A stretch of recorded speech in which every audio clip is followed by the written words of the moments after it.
Hi, my name's Tish and I'm here in Vancouver, in Canada. It's my third time in Vancouver, and so I've seen most of the sites. I'm here at the Disability Conference at the Hyatt, and I'm really interested in the way that seem to have the same issues in Australia as in Canada. And because I acquired my brain injury 20 years ago, I'm just like new to the whole disability thing, but I'm really struck by the similarities in the experiences I have and the experiences other people have. So anyway, I hope you enjoyed my film. I'm going to put it up online, and I just download, share it, whatever. I really want you to get something out of this. Thanks.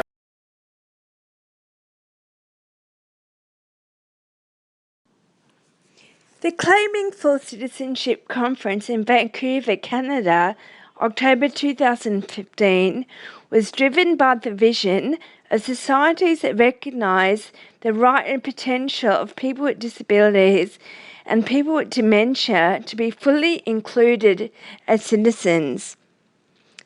The conference was an opportunity to focus on the action that governments anywhere and everywhere need to take if that goal is to be achieved.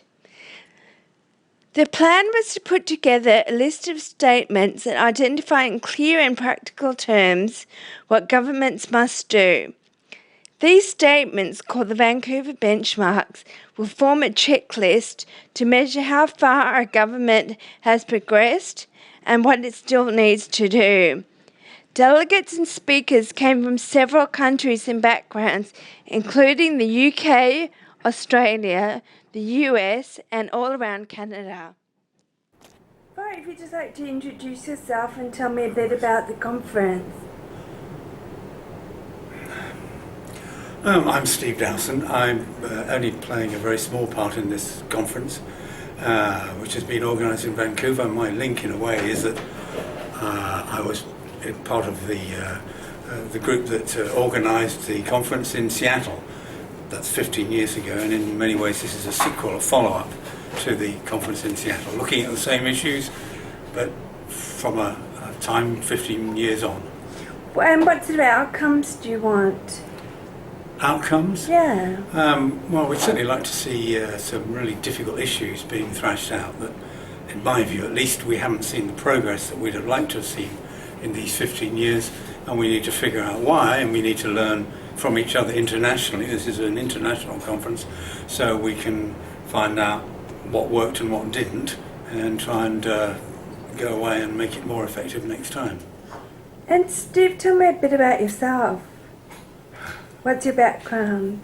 A very long time ago I was a social worker. That is a very long time ago. And then I became a campaigner of a national organisation in the UK that was campaigning around citizens with intellectual disabilities. And then I've been a consultant and trainer and writer for 20 years.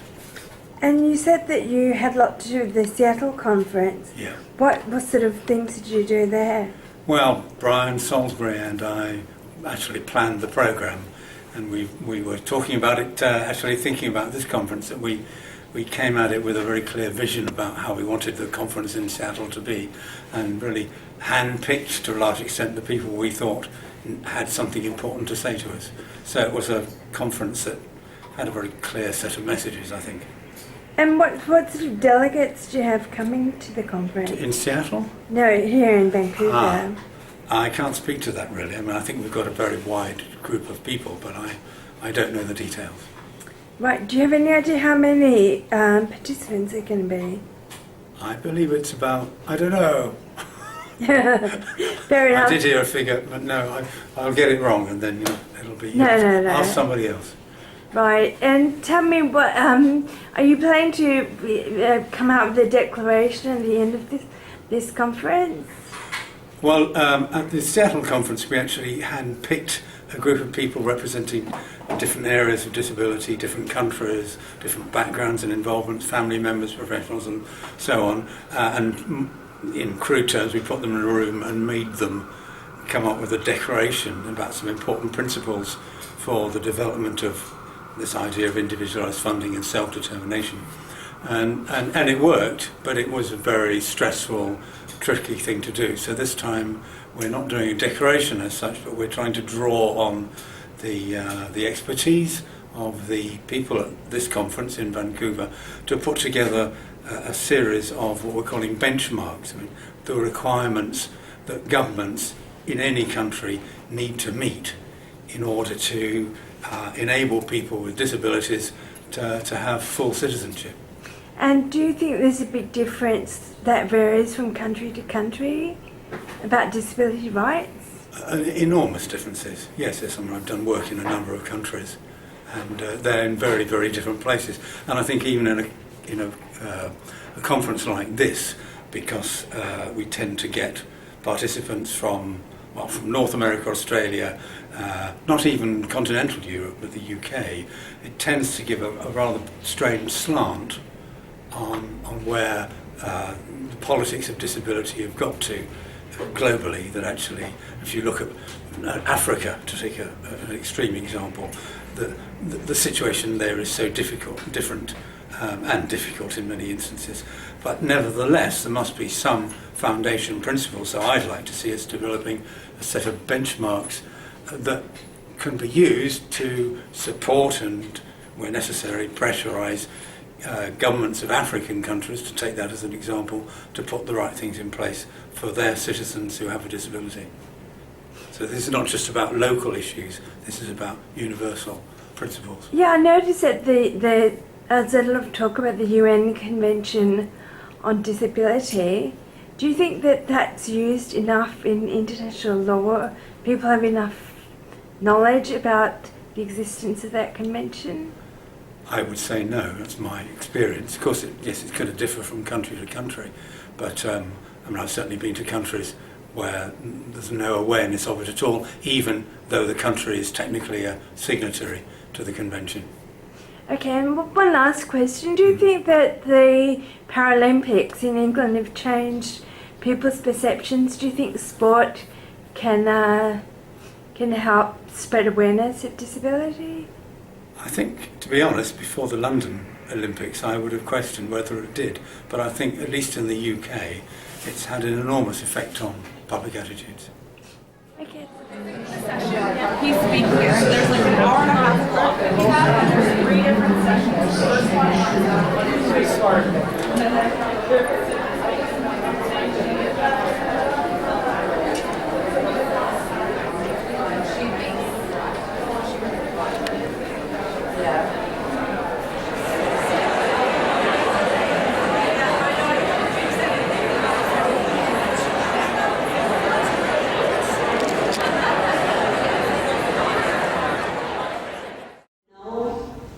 that you're from Coast Salish territory, the Musqueam, the Squamish, the Tsleil-Waututh. And wherever you go in the world, I want you to take it with you. Remember this beautiful place. And when you're having those stressful times, and I know a lot of people here are to work hard, and they've got hard work ahead of them, take advantage of this beautiful place. We're really close to the water. Go out and sit near the water and feel the sand and the earth in your hands. Look up to the mountains and ground yourself with the lions and the 2 sisters. Ground yourself. It takes 5 minutes, 15 minutes to come out of that rat race and sit and be calm. Determine your intentions and go forward with your good work.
Have a great day, everyone. Thank you, Tim, for all your remarks. It's my very, very great honor to introduce our first plenary speaker, Michael Bach. Michael and I go way back, and he's, for people who don't know him, he's the executive director of CACL, as I call it, CACL. But it really means Canadian Association. In 1948. And of course, with the development of the UN Convention on the Rights of Persons with Disabilities. In that period, undoubtedly, there's been a growing recognition of universal human rights at an international level, and in particular with prohibitions against discrimination on the basis of disability. However, that's happening at exactly the same time that we're seeing widening gaps in access to needed support for people. As we look at people with disabilities, as older persons, we're seeing a growth in international commitments and obligations to fulfill these rights of citizenship. But it's the conditions for making it real in our own lives and our communities are disappearing under our very feet. And with the demographics of our aging population, this gap is only going to grow wider. And it's the direct result of governments not investing enough, despite having ratified all those international treaties, to secure those rights in people's lives, not investing enough to close that gap, to make those citizenship rights real. By 2020, it's estimated that the demand for disability-related personal assistance will outstrip the demand for law enforcement officers, teachers, educators, or healthcare workers. And we don't, it seems to me, so by 2020, the demand for personal support assistance to meet disability-related needs will outstrip the demand for law enforcement, healthcare workers, teachers, or teachers and educators. And I'd say that's the case in all countries, except possibly Australia, as we're going to learn today, as we learn, and over these next few days, about the Australian National Disability Insurance Scheme. As a movement, we're going to be watching closely and listening carefully and engaging in those discussions, because we'll be bringing to our understanding of that plan the human rights norms that we fought for in Article 19 of the UN Convention to ensure people have the access to the supports they need to live independently in the community. Will that scheme, will other schemes that are seeking to realize similar policy goals fulfill and deliver on those commitments, those obligations that our governments have ratified? But this tension, though, is one that I expect will go on. Governments often introduce and implement these rich programs, and as they go on, tighten the criteria, define inclusion and exclusion a little more tightly, and before long we see that the program itself doesn't fulfill the norms that it's set out to in the first place. This tension between universal recognition of human rights on the one hand, and on the other, exclusionary criteria of membership that gets instituted in the implementation of those plans to realize rights, has also become more acute for other marginalized groups. For example, the United Nations High Commissioner for Refugees estimated in June of this year 59.5 million refugees and displaced persons worldwide.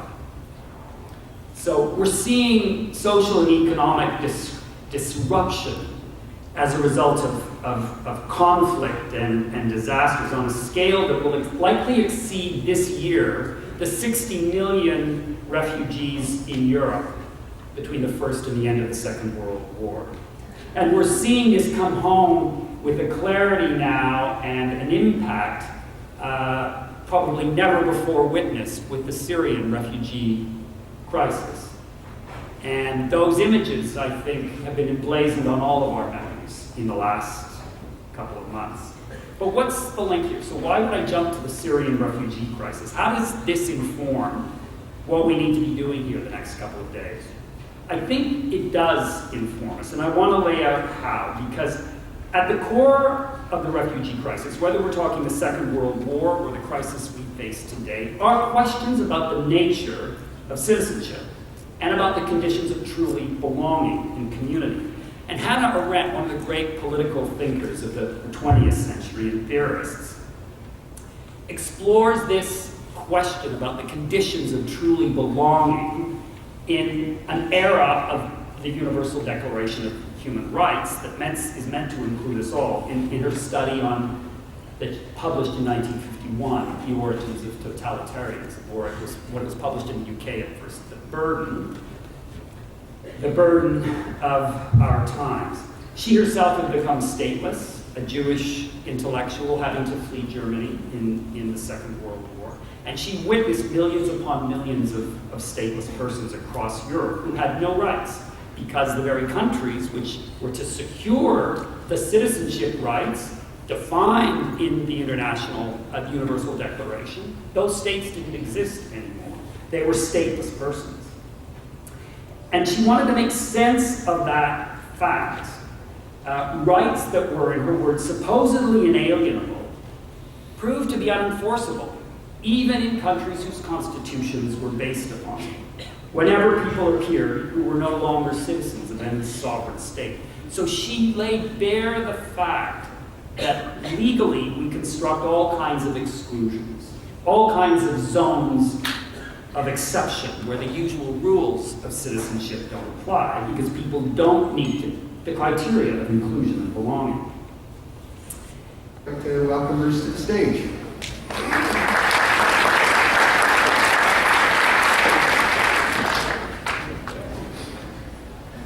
I would like to acknowledge the traditional owners of the land on which we are meeting, and particularly thank Cecilia for her warm welcome to her country on behalf of her ancestors, and say what a wonderful place it is to be. It's my first time in Canada, and certainly the first time in Vancouver. Ladies and gentlemen, thank you very much for inviting me to speak about Australia's National Disability Insurance Scheme, or the NDIS. It's an honour and a privilege to be invited to North America, the crucible of so many pioneering public policies and ideas, including universal health and medical insurance. The great American political philosopher John Rawls believed that when we develop new social contracts, all parties should imagine themselves as being behind a veil of ignorance, so that the choices we make are based upon moral considerations rather than self or class interest. This belief led Rawls to develop three guiding principles. First, each one of us has the same indefensible claims to equal basic liberties. Second, each one of us should have equality of opportunity regardless of our background. And third, social institutions should be arranged so that any inequalities of wealth or income work to the advantage of the most disadvantaged members of a community. Rawls called this last point the difference principle. In Australia, until the NDIS was introduced, our social institutions failed to meet Rawls' difference principle. In 2010, the OECD found that 45% of Australians with a disability were living at or below the poverty line, the worst outcome of any OECD country. Australia's record in terms of employment of people with disability was and remains poor, ranking in the bottom one-third of OECD countries. And most disturbingly, people with a disability are significantly overrepresented in Australia's jails. In short, until the NDIS, Australians with disability were born into a world where they were treated as second-class citizens. One of the lessons of of the Australian experience is that the costs of even a second-class system are prohibitive. Since the 1990s, disability expenditure by Australian governments has been increasing at between 7 and 8% per annum in real terms. There are demographic reasons for this surge in demand. Major advances in the life expectancy of people with a disability, combined with the ageing of the parents caring for them, meaning increasing numbers of carers are predeceasing or forced to relinquish a family member with a disability. Families are having less children, reducing the number of siblings able to care for a brother or sister with a disability. Rates of marital breakdown are increasing, especially amongst families with disabled children, and the participation rate of women in the workforce is increasing, further reducing the availability of family carers. Increasing life expectancies for people with disability, ageing carers, smaller families, an adult population that has less and less time for family care. These demographic fronts created a perfect storm for disability services, with governments forced to focus more on the short-term issues of cost and emergency care and less on the long-term need to increase opportunity and reduce disadvantage. As a consequence, until the NDIS, the disadvantages faced by Australians with a disability and their families and carers were becoming more entrenched, and their chances of claiming full citizenship more remote. Little wonder that a 2011 report by Australia's preeminent economic think tank, the Productivity Commission, found that the nation's disability system was, and I quote, underfunded, unfair, fragmented, inefficient, and gives people with a disability little choice, end of quote. In other words, Australia's public welfare model for disability services was broken. Further, Australians could only insure privately against the risk of being born with or acquiring a significant and permanent disability in cases of workplace accidents, proven medical negligence, and some injuries from motor vehicle accidents. In short, Australia's private and public sectors had failed to either insure or provide for significant and permanent disability. This is despite the fact that the risks of permanent disability before the onset of old age at a population level are low and known, the impact in each individual case is high, and the risks of permanent disability are insurable so long as the risk pool from which insurance premiums are collected is sufficiently large. And that's why Australia is implementing the NDIS. The NDIS was established on the 1st of July 2013. Currently the scheme is being piloted in 7 trial sites and has 19,817 participants, with another 2 sites due to commence shortly. When it's fully operational in 2020, the scheme will include 460,000 participants out of a total Australian population of around 24 million people. And government expenditure on disability services will have doubled from 0.5% of GDP to 1%. The scheme is being funded through an increase in the surcharge that Australians pay for medical and health insurance, the Medicare levy, and general revenues. As a consequence, the funding model reflects an individual's capacity to pay. This approach is consistent with Rawls' philosophy. What all taxpayers receive in return is security, peace of mind, and certainty of support on the other side of Rawls' veil of ignorance, where none of us know whether we will become disabled ourselves or have a child or a grandchild with a disability. With the NDIS in place, every Australian who is born with or acquires a disability before the age of 65 and whose disability is permanent and which significantly affects their functional capacity will be covered. The age cut-off reflects the fact that the NDIS is an insurance scheme. After all, the disabilities most of us will acquire as we grow old are almost inevitable and therefore not insurable risks. You can save to cover these costs and assist with caring, but you cannot insure against them. The NDIS includes people with intellectual, physical, sensory and psychosocial disabilities.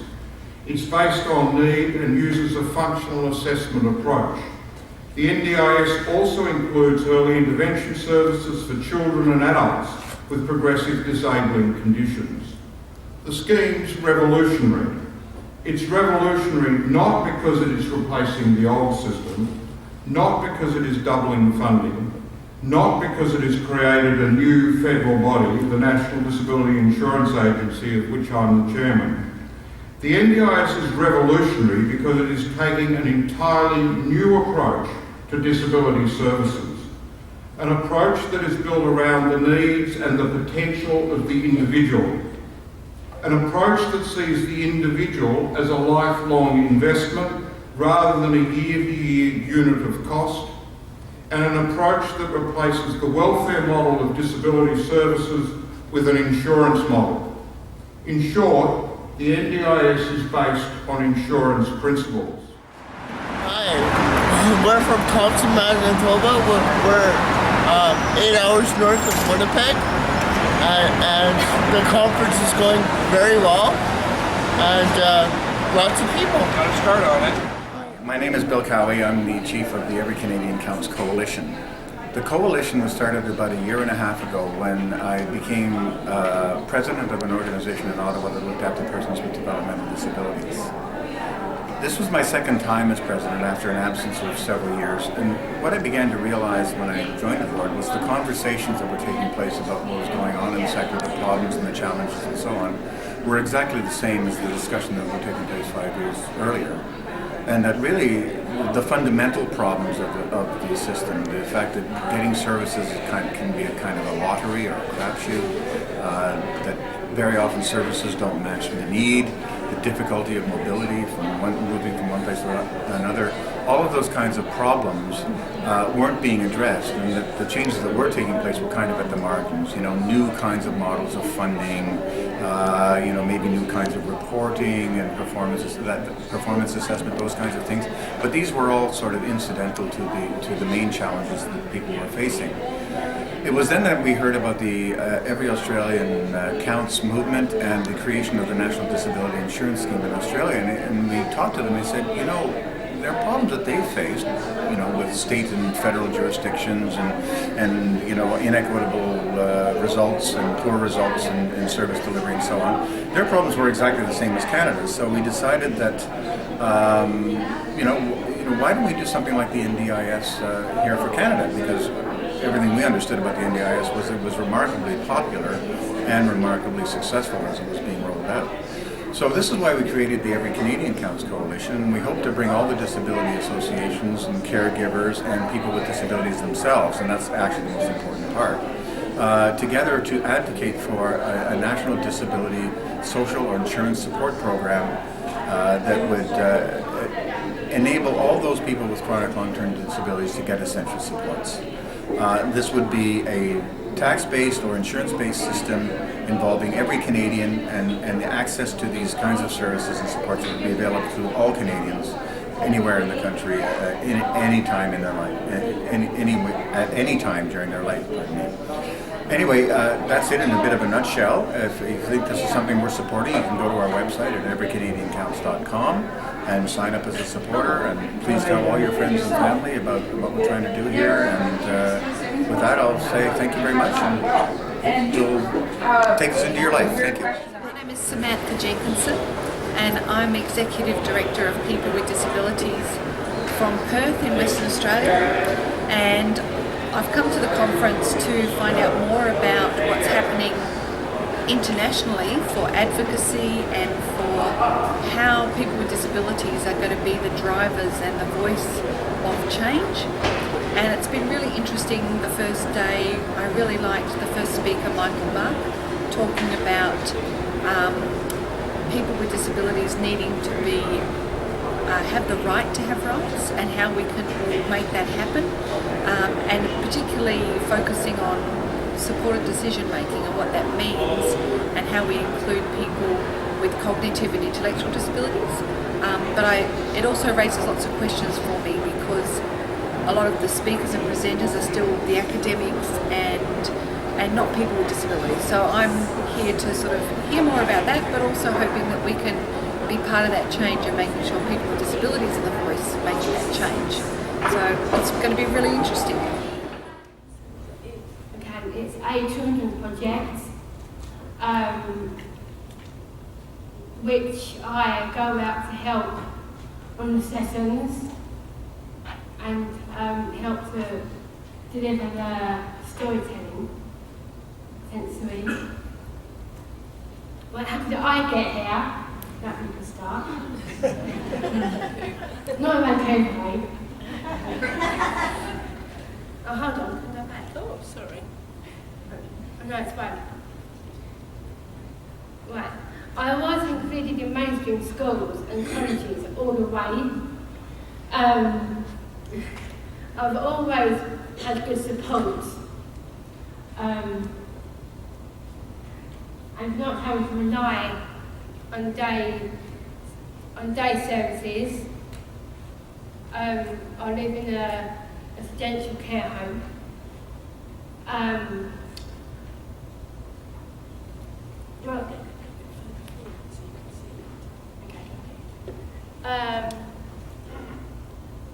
not having to rely on services to do things for me. My family wanted me to have a good life. I use my person-centered planning, my circle of support.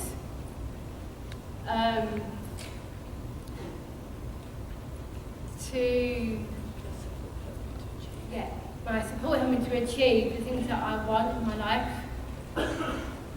and this is how I spent it. This is my one-page profile.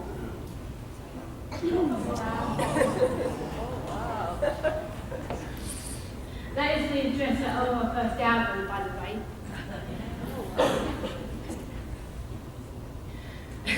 I went to my local nursery, primary and secondary schools.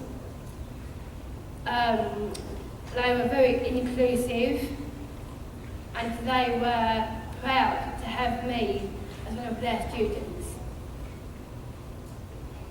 Then I went to our local college and studied performing arts. Individual budget, when I was 18, I've got an individual budget. Instead of a day centre place or residential care, I said, I was given a budget by the local council. That means I'm able to choose what help I need and what would help me. I will have a bit. I now get money from working, obviously, from benefits, and my individual budget as well. I employ people to help me. There's Rita, who comes in to help me with my housework, washing and ironing. There's Kate, who's a friend, again, who helps me with my website and stays with me sometimes when Jamira's away. There's Danny, who's my fitness trainer. You haven't got a photo of Danny on. No, I haven't, but he's good looking.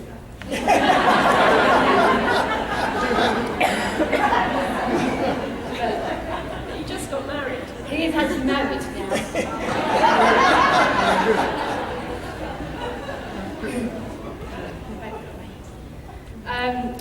There's Frank, who is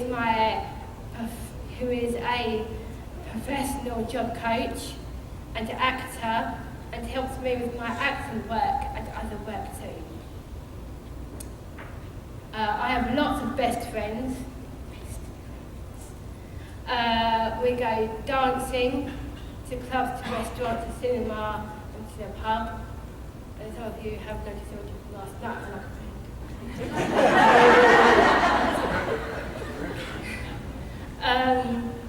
we also go to the gym, and cycling, and bowling. That's to be fit. Sometimes swimming and shopping. My friends are very important to me, and we all learn a lot together and help each other out. There's a picture of some of my best friends. And as you can see on the left-hand side, my flatmate.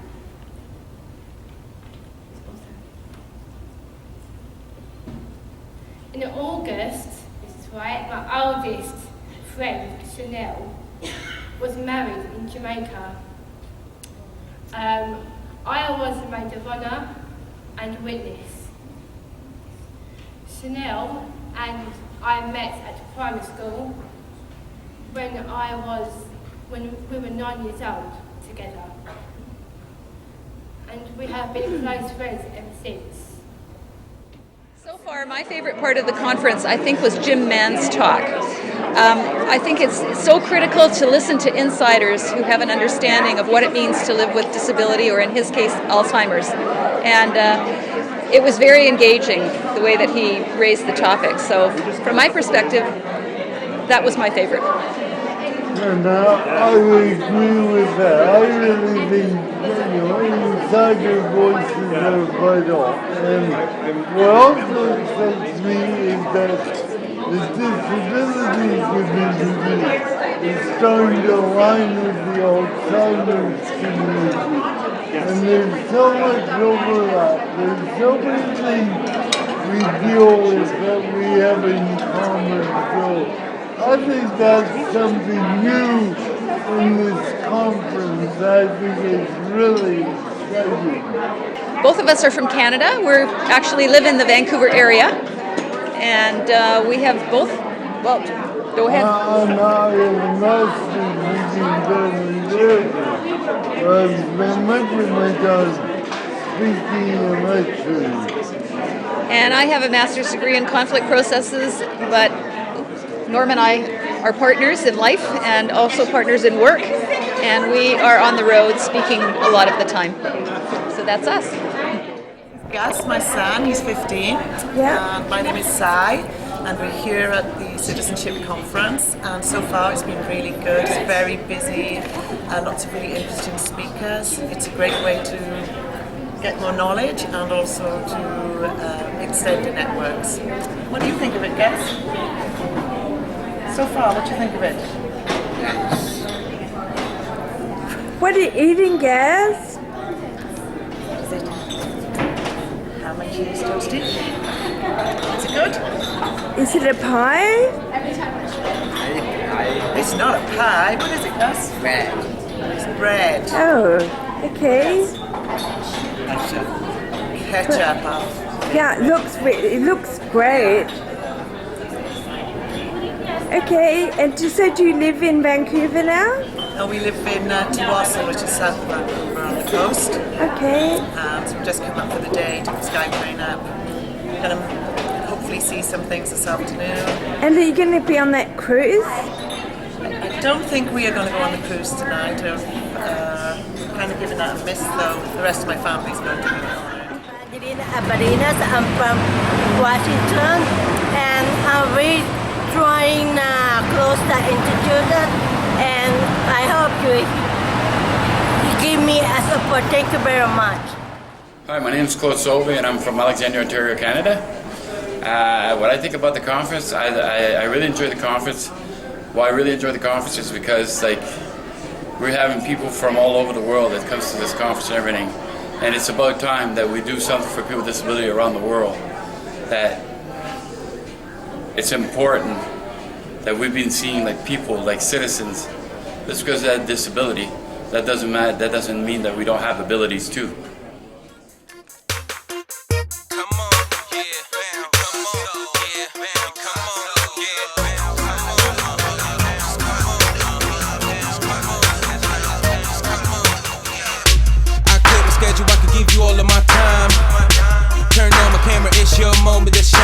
How you do with all that spotlight? Can you make me feel inspired? Are you comfortable in that spot, or would you come join me in mine? Just let the bass capture your soul. Make believe we all alone. I know the dance floor is packed. Don't let them knock us out our zone. Dress fitting so perfect, must be heavy into that CrossFit. Got you stuck in my crosshairs and I aim to please your target. You could be the leading role, you could play the main attraction. I could let you take control. Okay, Paul. I'm talking to Paul Nadler in Nadler, sorry. I'm talking to Paul Nadler in Montreal. Okay, Paul, can you introduce yourself, please? Sure. First of all, are we fine here? What's your Oh, can we stop for a sec? I just forgot something. I just want to do this and this as well, because in case the sound doesn't carry.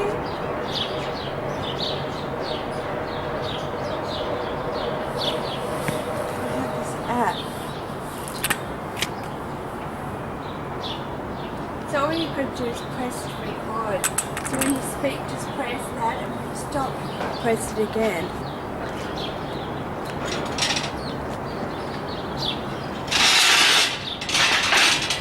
Alright, Paul, if you'd just like to introduce yourself.